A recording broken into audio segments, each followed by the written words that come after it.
안녕하세요, 이정호 원장입니다. 이번 시간에는 복코 수술에 대해서 말씀드려 보겠습니다.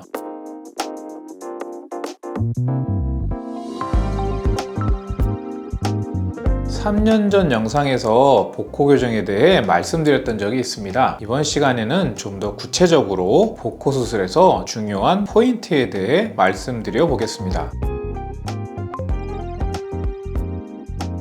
복코는 코끝의 모양을 이루는 날개 연골의 크기가 큰 경우가 주된 원인이며, 부가적으로 피부가 두껍고 코끝에 지방 조직이 많은 경우가 되겠습니다. 연골이 큰 경우에는 날개 부분의 평균 크기인 5mm보다 넓은 부분을 안쪽에서 줄여주는 것이 복코 교정의 기본이 되겠습니다.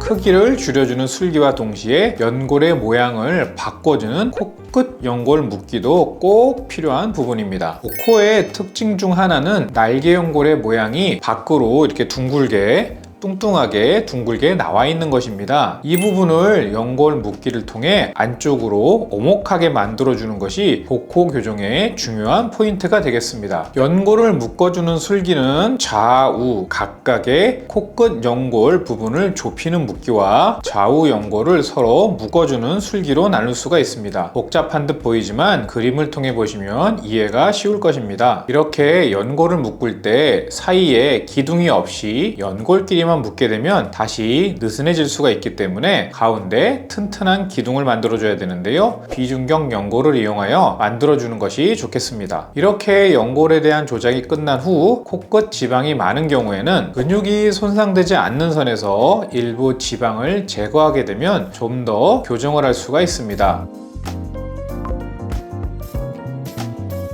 또 하나의 변수인 피부가 두꺼운 경우에는 가장 수술이 어려운 부분입니다. 박리 후에도 딱딱하게 굳어진 피부 두께를 가진 경우에는 안에 연골 모양의 변화나 지방 제거를 해도 밖으로 변화가 많이 보이지 않고 그 변화가 작을 수가 있습니다. 피부를 직접 잘라서 줄이는 수술은 불가하며 피부 안쪽에 딱딱한 부분을 격자무늬 모양으로 절개를 통해서 좀 더 부드럽게 만들어서 연골의 모양의 변화가 잘 보일 수 있도록 하는 방법을 사용할 수가 있습니다.